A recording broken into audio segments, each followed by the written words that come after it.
Growing up in a rural area meant life was pretty straightforward for me and my older brother, Jack. We were the kind of family that stuck together through thick and thin, a principle drilled into us by our parents from the get-go. Our home wasn't much to look at, a modest farmhouse with peeling paint and creaky floorboards, but it was filled with love and laughter, making it a sanctuary for both of us. Our dad was a man of few words, preferring to let his actions speak for him. He worked the fields from dawn till dusk, his hands as rough as the soil he tended to. Mom, on the other hand, was the heart of our home. Her laughter was infectious, and she had a way of making even the simplest meals taste like gourmet feasts. Jack was always the competitive one, always aiming to be first, whether it was reaching the dinner table or finishing chores. "Beat ya again, sis," he'd boast, a wide grin plastered on his face, his eyes twinkling with mischief. "Only 'cause you cheat." I'd retort, my hands on my hips, trying to look annoyed but failing miserably. We'd bicker back and forth, but it was all in good fun. School was a mixed bag for us. I loved the learning, soaking up knowledge like a sponge, while Jack was more interested in anything that didn't involve sitting still for too long. It was during these formative years that I realized I wanted something different for myself. I loved our home, but I yearned to see what was beyond the fields and fences that made up our world. College was my ticket out, a chance to explore and grow.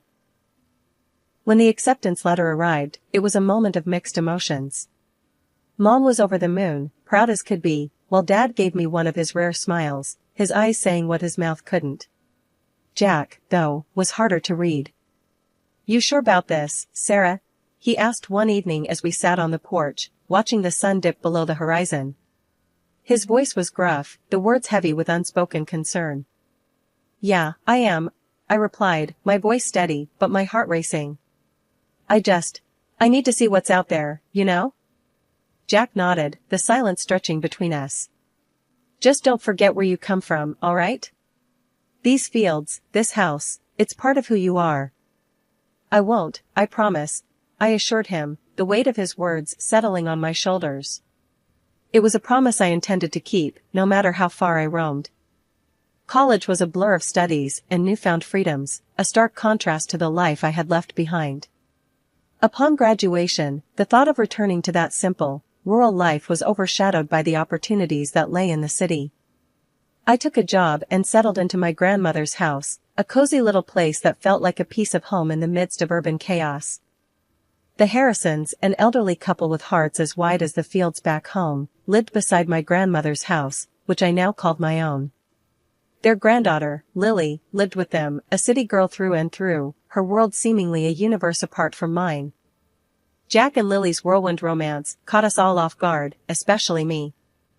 I wanted to be happy for them, really, I did. But Lily and I, we mixed like oil and water from the get-go. One evening, during a family dinner I hosted at my grandmother's house, the tension reached a boiling point. I had spent hours preparing the meal, eager to bring a piece of home to the city. The table was set, the food laid out, a feast by any standard, or so I thought. "What is this?" Lily asked, eyeing the spread with a mix of curiosity and disdain. "It's dinner," I said, trying to keep the annoyance out of my voice. "Mom's recipes.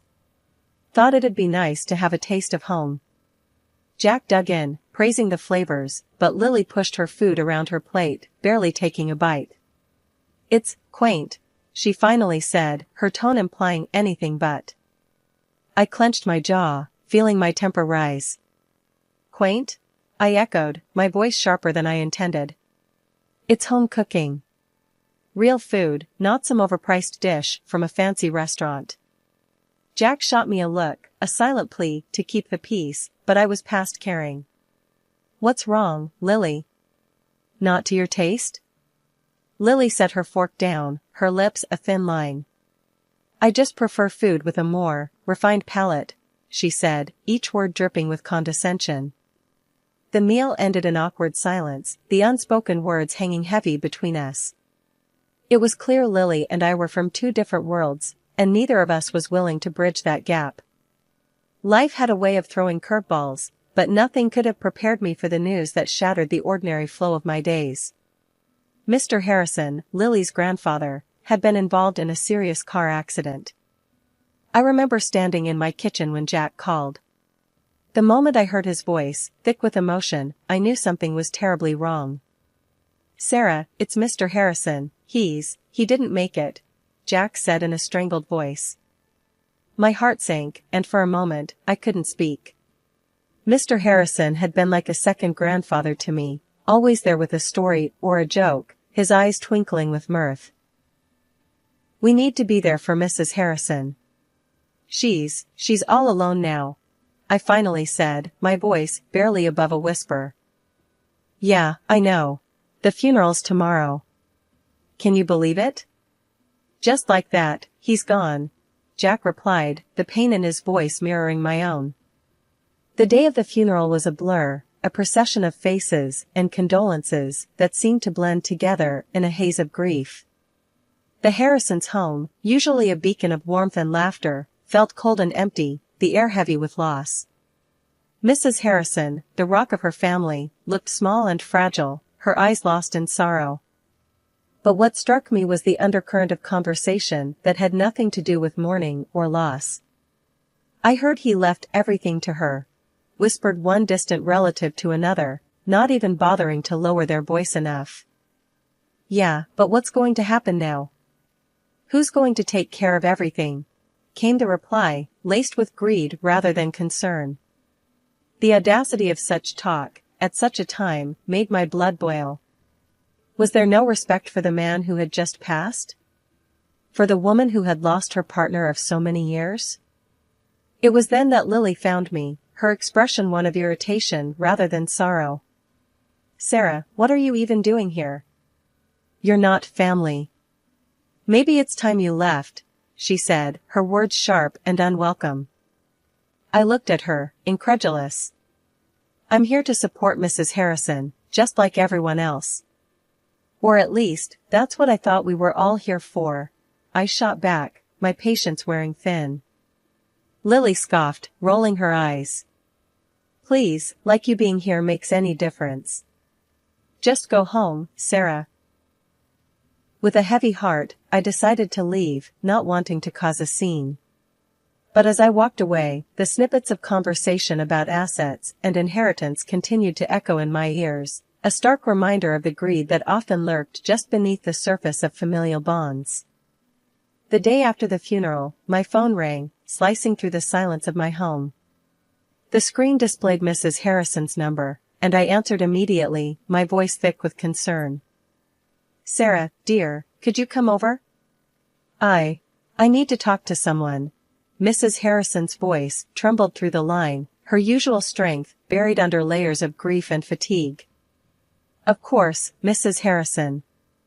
I'll be right there," I replied, my heart aching for the woman who had suddenly found herself alone in the world. Arriving at her doorstep, I was greeted by a sight that tugged at my heartstrings. Mrs. Harrison stood there, a shadow of her former self, her eyes brimming with unshed tears. Without a word, she ushered me inside, into the living room where so many of our neighborhood's memories had been made. "Thank you for coming, Sarah. It seems you're one of the few who truly cares," she began, her voice laced with a sorrow that resonated deep within me. "It's what neighbors are for, Mrs. Harrison. How are you holding up?" I asked, though the question felt inadequate against the magnitude of her loss. She sighed, a long, weary exhalation that seemed to carry the weight of the world. "As well as can be expected, I suppose. But it's not just the loneliness, Sarah. It's everything else. The vulture circling, if you know what I mean." I nodded, understanding all too well the ugly side of human nature that tragedy often revealed. "I've heard some talk," I admitted, my tone grim. "People can be so cruel, greedy? Yes, they can. And they are," Mrs. Harrison cut in, her words sharp with a bitterness that surprised me. "But that's not why I asked you here." She paused, gathering her thoughts, and when she continued, her voice was steadier, imbued with a resolve that belied her frail appearance. My husband left everything to me, Sarah. The house, the savings, everything. And now, everyone's got their eyes on what they think they're owed. I reached out, placing a comforting hand over hers. But you're right, Mrs. Harrison. He wanted you to have it. Yes, he did. And I intend to honor his wishes. But, Sarah, there's something else. She hesitated, her gaze locking with mine, a silent plea for understanding. I need someone I can trust, someone outside this madness. And I think that's you. Before I could respond, the sound of the front door slamming echoed through the house, and footsteps approached. Lily appeared in the doorway, her eyes narrowing as they landed on me. What are you doing here? She demanded, her tone as cold as ice. I was just checking on Mrs. Harrison, I replied, my patience wearing thin at her constant hostility. Lily scoffed, dismissing my words with a wave of her hand. Well, you've checked. Now leave. We have family matters to discuss. Mrs. Harrison stood up, her stature small, but her presence commanding. Lily, Sarah is here because I invited her. She's been more of a family to me lately than my own blood. The tension in the room was palpable, a standoff between the grieving widow and the entitled granddaughter-in-law. But before the situation could escalate further, I decided to take the high road. I'll go, Mrs. Harrison. But please, call me if you need anything at all, I said, offering her a reassuring smile. In the 6 months following the uncomfortable confrontation at Mrs. Harrison's, my life seemed to drift back into a semblance of normalcy, at least on the surface. The once frequent visits to Mrs. Harrison's home ceased almost entirely. Whenever I tried calling her, I was met with the cold, impersonal tone of a disconnected line. Jack and Lily, meanwhile, became distant figures, their lives seemingly moving on without a backward glance towards me. Jack even went as far as to tell me not to call him anymore, a request that stung more than I cared to admit. One evening, I saw Mrs. Harrison and Lily near my house. The sight of Mrs. Harrison shocked me. The vibrant, spirited woman I remembered had been replaced by someone much frilier, her face drawn and pale, her body seemingly weighed down by more than just age. Mrs. Harrison, what happened? Are you all right? I asked, my concern mounting at the sight of her. Lily, ever the gatekeeper, was quick to answer. We're making some repairs at the house. It's going to be dusty, and I don't want Grandma breathing all that in. Thought she could stay with you for a bit, she explained, her tone suggesting this was more of an imposition than a request. Despite the surprise, I didn't hesitate. Of course, she can stay here. For as long as she needs, I said, turning to Mrs. Harrison with a reassuring smile. Lily didn't waste any time. Almost immediately, she brought over a few small bags containing Mrs. Harrison's essentials. The repairs should only take a couple of months. I'll give you a call when it's all clear for her to come back, she said, her voice carrying a finality that suggested the topic was not open for discussion. The moment Mrs. Harrison crossed the threshold into my home, something shifted. It wasn't just a physical move from one place to another, it was as if she was stepping out of a shadow that had held her captive far too long. When she sat down, the dam broke, and her tears flowed freely, each one a testament to the silent struggles she'd endured. Wrapped in a hug, Mrs. Harrison's voice was muffled, but her words were clear enough to send a chill down my spine. I've been living like a prisoner, Sarah. Couldn't step outside without asking, like I'm some kind of hostage in my own home. Night after night, those parties, the noise. And there's no repairs, none. It's all a sham. Lily, she wants me gone. Hearing her speak, my heart sank. Mrs. Harrison, the woman who'd always greeted me with a smile, had been suffering in silence, tormented in what should have been her sanctuary. This is unbelievable, I found myself saying, anger simmering beneath my shock. We should call the cops, Mrs. Harrison. They need to know about this. But she shook her head, a determined glint in her weary eyes. No, dear. I've got a plan. A better one. But I need your help. Can you call my lawyer? Ask him to come here? Her request took me aback, but I nodded. Of course, I'll call him first thing. As promised, I reached out to her lawyer, a man Mrs. Harrison had trusted for years. When he arrived, I offered them privacy, stepping away as they delved into discussions I wasn't privy to. Their murmured conversation, though inaudible, was a clear sign of the wheels of justice beginning to turn. Months had passed since Mrs. Harrison moved into my home, and the so-called repairs on her house showed no signs of progress. The silence on Lily's end was deafening, and my patience was wearing thin. Mrs. Harrison, for all her gratitude for my shelter, carried a sadness in her eyes that spoke volumes of the situation's toll on her. One evening, as Mrs. Harrison and I sat in the living room, a rare moment of peace enveloping us, I decided it was time to address the elephant in the room.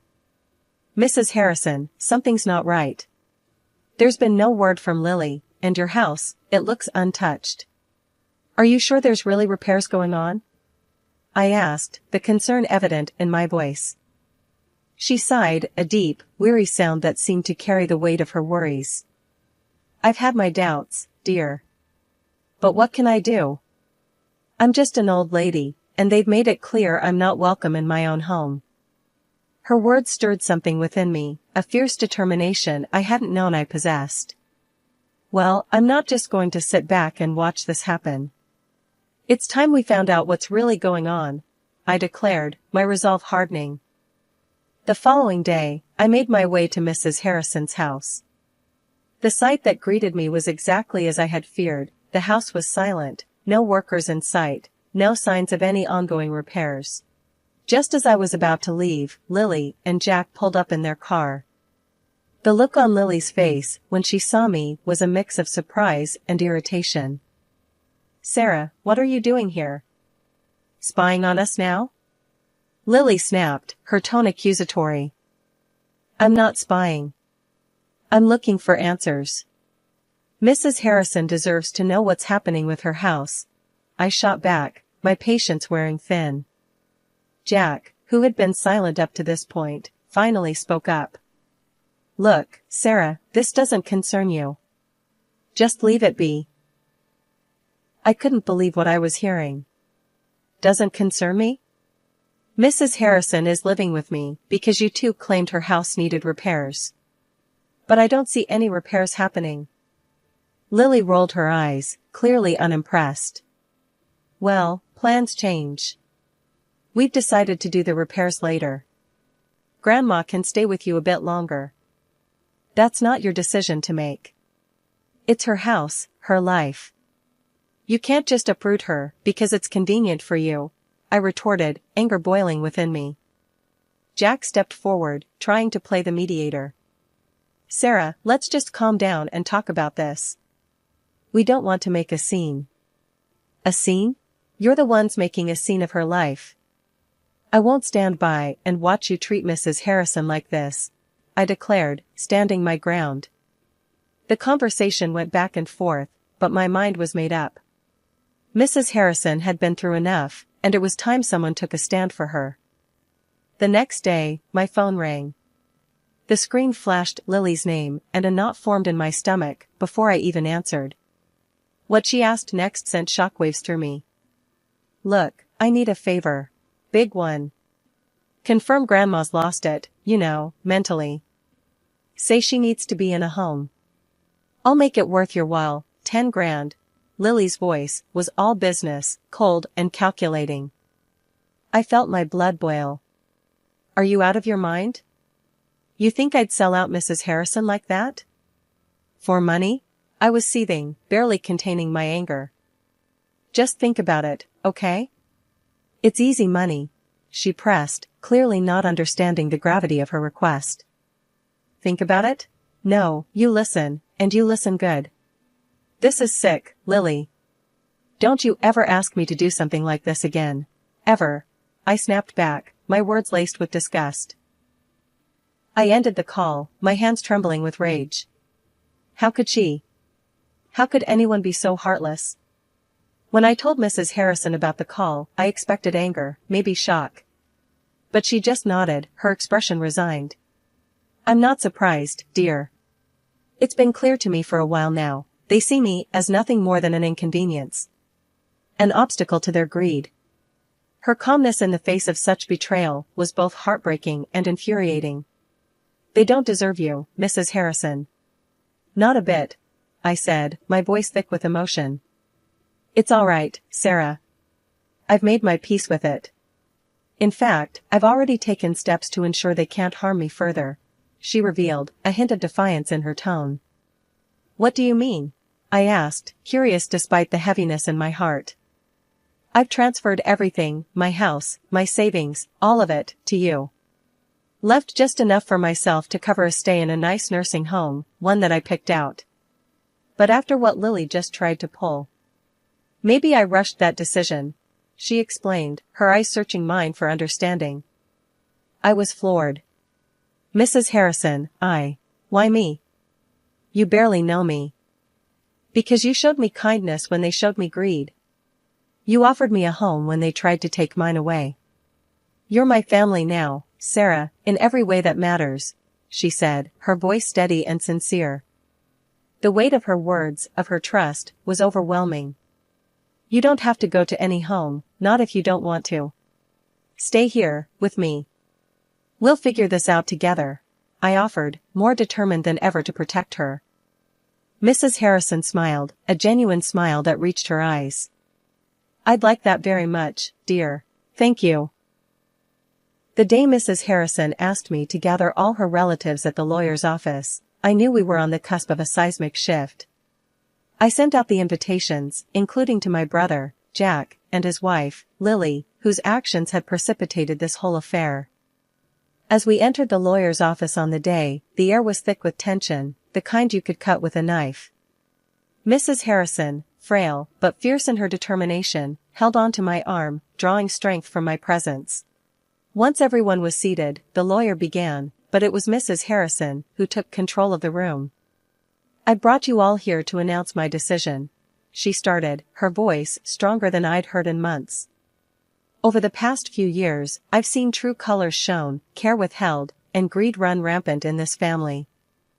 There was an audible shift in the room, discomfort and denial mingling in the charged atmosphere. I have decided to disinherit my daughter, my son, and my grandchildren, she continued, each word deliberate, her gaze unwavering. The only person who has shown me kindness and decency is Sarah. She's my heir. Jack and Lily's faces turned a shade of red I hadn't seen before, their outrage palpable. Murmurs of disbelief and anger bubbled up among the relatives, but Mrs. Harrison wasn't finished. Furthermore, I demand financial compensation from Lily and Jack for the distress they've caused me and for them to vacate my house immediately, she added, the lawyer nodding in agreement beside her. You can't do this to us. Your family. Lily shrieked, her voice shrill with desperation. Family? Mrs. Harrison echoed, a bitter laugh escaping her lips. This is what family does? No. Sarah has shown me more compassion and respect than any of you. The lawyer, sensing the situation spiraling, stepped in. If we cannot proceed civilly, I will not hesitate to call the authorities, he warned, his voice a calm in the storm. Well, we just left. After Mrs. Harrison and I had spent a year and a half as more than just neighbors, but as family, her health took a turn for the worse. It was a tough blow, watching her grow weaker, spending her final days in the hospital. I was there as often as I could manage, holding her hand, talking about everything and nothing, trying to offer comfort in the face of the inevitable. A week after one of those quiet visits, she passed away. I took it upon myself to arrange a proper send-off for her. Despite reaching out through the lawyer to all her relatives, the day of the funeral came and went without a single one of them showing up to pay their respects. On the day of the funeral, my phone rang. It was Lily, the voice on the other end sounding desperate and defeated. I don't know how to say this, but we're in a bad spot. Jack lost his job, and we're behind on everything. Can we live in the house? We've got nowhere else. Her request left me in a tight spot, emotions and memories clashing like thunder. Lily, you know that was never my decision to make. Mrs. Harrison made her choices clear, and they were about more than just a roof over your head. It was about respect, love, something you all seem to forget. But we're family, she protested weakly, the argument sounding hollow even to her ears. Family? I echoed, the word bitter on my tongue. Family doesn't do what you did. She needed you, and you turned your back. You made your choice, Lily. Now, you have to live with it. Ending the call, I felt a mix of anger and sorrow. It wasn't just about the house or the money, it was about the values Mrs. Harrison stood for, the lessons she taught me about kindness, integrity, and standing up for what's right.